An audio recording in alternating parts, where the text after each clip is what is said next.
ನೋಡಿ, ಈಗಾಗಲೇ ಗಮನಿಸ್ತಾ ಇದ್ವಿ, ರೇವಣ್ಣ ಅವರಿಗೆ ಯಾವುದೇ ಕಾರಣಕ್ಕೂ ಜಾಮೀನು ನೀಡಬಾರದು ಅಂತ ಜಯನಾ ಕೊಠಾರಿ ಅವರು ಅಂದ್ರೆ SIT ಪರ ವಾದವನ್ನ ಮಂಡಿಸ್ತಾ ಇದ್ರೆ 376 ಸೆಕ್ಷನ್ ಹಾಕಲಾಗಿದೆ.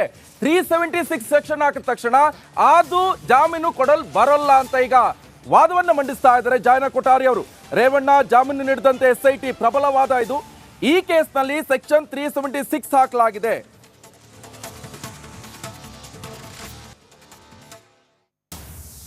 ಹೆಚ್ಚಿನ ಡೀಟೇಲ್ಸ್ ಅನ್ನು ಕೊಡ್ತಾರೆ ಸಿಟಿ ಸಿವಿಲ್ ಕೋರ್ಟ್ ಇಂದ ನಮ್ಮ ಪ್ರತಿನಿಧಿ ಮಾದೇಶ್ ನೇರ ಸಂಪರ್ಕದಲ್ಲಿ ಜಾಯ್ನ್ ಆಗಿದ್ದಾರೆ. ಮಾದೇಶ್, ಬಹಳ ಕುತೂಹಲಕಾರಿ ಸಂಗತಿ, ರೇವಣ್ಣ ಅವರಿಗೆ ಜೈಲ್ ಫಿಕ್ಸ್ ಅಥವಾ ಬೇಲ? ಒಂದ್ ಕಡೆ ಜಯನಾ ಕೊಠಾರಿ ಅವರು ಕೂಡ ವಾದವನ್ನ ಮಂಡಿಸ್ತಾ ಇದ್ದಾರೆ. ಸದ್ಯ ಏನಾಗ್ತಾ ಇದೆ?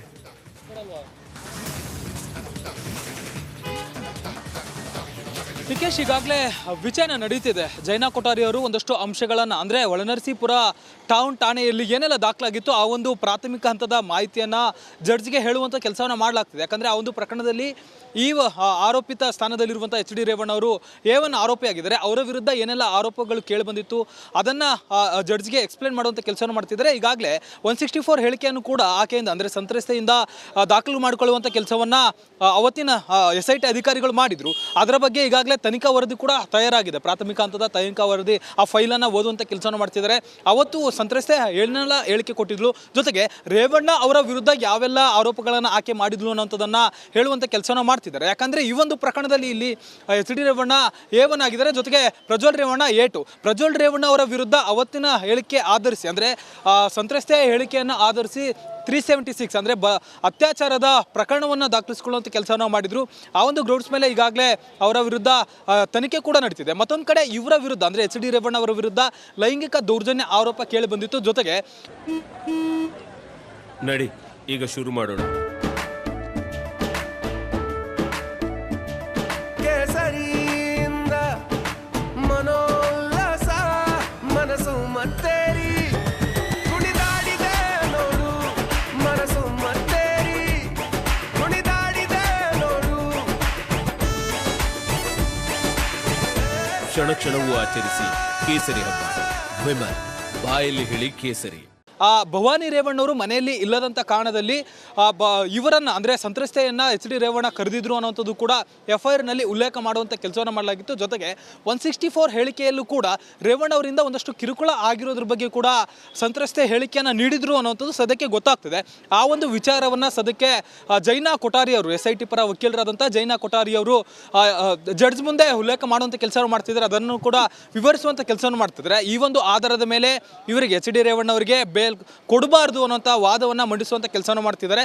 ಈಗಾಗಲೇ ನಿನ್ನೆ ಒಂದಷ್ಟು ವಾದವನ್ನು CV ನಾಗೇಶ್ ಅವರು ಕೂಡ ಪ್ರತಿವಾದ ಮಾಡುವಂಥ ಕೆಲಸವನ್ನು ಮಾಡಿದರು. ಯಾಕಂದರೆ ಈಗಾಗಲೇ ಇವರ ವಿರುದ್ಧ ಅಂದರೆ A2 ಆರೋಪಿಯ ವಿರುದ್ಧ ಇಲ್ಲಿ 376 ದಾಖಲಾಗಿದೆ. ಆದರೆ HD ರೇವಣ್ಣ ಅವರ ವಿರುದ್ಧ ಲೈಂಗಿಕ ದೌರ್ಜನ್ಯ ಆರೋಪ ಮಾಡಲಾಗಿದೆ.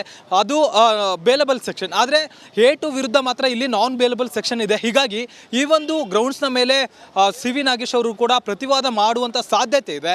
ಸದ್ಯಕ್ಕೆ ಈ ಒಂದು ಪ್ರಕರಣದಲ್ಲಿ ಯಾಕೆ HD ರೇವಣ್ಣ ಅವರಿಗೆ ಬೇಲ್ ಕೊಡಬಾರ್ದು ಅನ್ನುವಂಥ ಗ್ರೌಂಡ್ಸ್ ಮೇಲೆ ಜಯನಾ ಕೊಠಾರಿ ಅವರು ವಾದ ಮಾಡುವಂಥ ಕೆಲಸವನ್ನು ಮಾಡಲಾಗ್ತಿದೆ. ಮುಂದೇನಾಗುತ್ತೆ ಅನ್ನೋದನ್ನು ಕಾದು ನೋಡಬೇಕಿದೆ. ನಿಕೇಶ್, ಥ್ಯಾಂಕ್ ಯು ಮಾದೇಶ್ ನಿಮ್ಮೆಲ್ಲ ಮಾಹಿತಿಗೆ. ಸದ್ಯ ಈಗಾಗಲೇ ವಾದವನ್ನ ಮಂಡಿಸ್ತಾ ಇದ್ದಾರೆ. ನಮಸ್ಕಾರ, ಕರ್ನಾಟಕ ಪ್ರೈಮ್ ಟೈಮ್ಗೆ ಸ್ವಾಗತ. ನಾನು ಜಯಪ್ರಕಾಶ್ ಶೆಟ್ಟಿ. ಇಡೀ ಕರ್ನಾಡು ಇವತ್ತು ರೆಬೆಲ್ ಆಗಿ ನಿಂತಿದೆ. ಈ ಹಗರಣಗಳನ್ನು ಸದನದಲ್ಲಿ ಪ್ರಸ್ತಾಪ ಮಾಡಲು ಕೂಡ ಕಾಂಗ್ರೆಸ್ ಹಿಂದೇಟು ಹಾಕಿದ್ದೇಕೆ? ನಿಮ್ಗೆ ಸಂಬಳ ಅದಕ್ಕೆ, ನಿಮಗೆ ವಾಹನ ಅದಕ್ಕೆ, ನಿಮಗೆ ವೆಪನ್ ಅದಕ್ಕೆ, ನೀವು ಅದನ್ನು ಸೆರೆ ಹಿಡಿಬೇಕಾಗಿತ್ತು. ನೀವು ವಿದ್ಯುತ್ ಬರ ಇದೆ ಅಂತ ಹೇಳ್ತಾ ಇದ್ದೀರಿ, ಎಲ್ಲಿ ಬರ ಇದೆ ನೀವು ಹೇಳಬೇಕು. ಪಾಕಿಸ್ತಾನ್ ಆಕ್ಯುಪೈಡ್ ಕಾಶ್ಮೀರ್ ಅದು ಎಂದೆಂದಿಗೂ ನಮ್ಮದು. 40 ಮೆಷಿನ್ಗಳು ತಂದಿತ್ತು ನೋಟ್ ಎಣಿಸುವುದಕ್ಕೆ, ಅದೇ ಹಾಳಾಯಿತು. ಮಥುರಾದ ಗಲಾಟೆ ಇದೆಯಲ್ಲ, ಅದು ಸ್ಥಳೀಯವಾಗಿ ಕೂತು ಪರಿಹರಿಸಬಹುದಾದಂಥ ಕಾನೂನಿದೆ. ಗ್ಯಾರಂಟಿ ಯೋಜನೆಯಿಂದ ನಷ್ಟ ಆಗಿದೆ, ಲಾಭ ಆಗಿದೆ, ದಯವಿಟ್ಟು ಹೇಳಿ. Dawood Ibrahim most wanted criminal ಯಾವಾಗಾದ ಅಂದರೆ ಇಲ್ಲಿ ತನಕ ಭಾರತ ದೇಶದಲ್ಲಿ ಓರ್ವ ದಲಿತ ಪ್ರಧಾನಿಯಾದಂಥ ಇತಿಹಾಸವೇ ಇಲ್ಲ. ರಿಪಬ್ಲಿಕ್ ವರ್ಲ್ಡ್ ಆಪ್ ಇದು ಕೇವಲ ಅಪ್ಲಿಕೇಶನ್ ಅಲ್ಲ, ಸಮಗ್ರ ಸುದ್ದಿಗಳ ಸಂಪರ್ಕ ಮಾರ್ಗಕ್ಕೆ ಕ್ರಾಂತಿಕಾರಿ ಬದಲಾವಣೆ. ರಿಪಬ್ಲಿಕ್ ವರ್ಲ್ಡ್ ಆಪ್ ಕೇವಲ ಸುದ್ದಿ ಅಪ್ಲಿಕೇಶನ್ ಅನ್ನ ಪರಿಚಯ ಮಾಡ್ತಾ ಇಲ್ಲ, ಬದಲಾಗಿ ಡಿಜಿಟಲ್ ಸುದ್ದಿ ಬಳಕೆಯ ಹೊಸ ಯುಗಕ್ಕೆ ನಾಂದಿ ಹಾಡ್ತಾ ಇದೆ. ಇದೊಂದು ಬ್ರೇಕಿಂಗ್ ನ್ಯೂಸ್, ಪ್ರಭಾವಶಾಲಿ ಕಾರ್ಯಕ್ರಮಗಳಿಗೆ ಗಟ್ಟಿಯಾದ ವೇದಿಕೆ. ರಿಪಬ್ಲಿಕ್ ವರ್ಡ್ ಅಪ್ಲಿಕೇಶನ್ ಈಗ ಲೈವ್ ಆಗಿದೆ. ಗೂಗಲ್ ಪ್ಲೇಸ್ಟೋರ್ ಮತ್ತು ಆಪಲ್ ಆಪ್ ಸ್ಟೋರ್ ಎರಡರಲ್ಲೂ ಲಭ್ಯವಿದೆ. ಈಗಲೇ ಡೌನ್ಲೋಡ್ ಮಾಡಿ.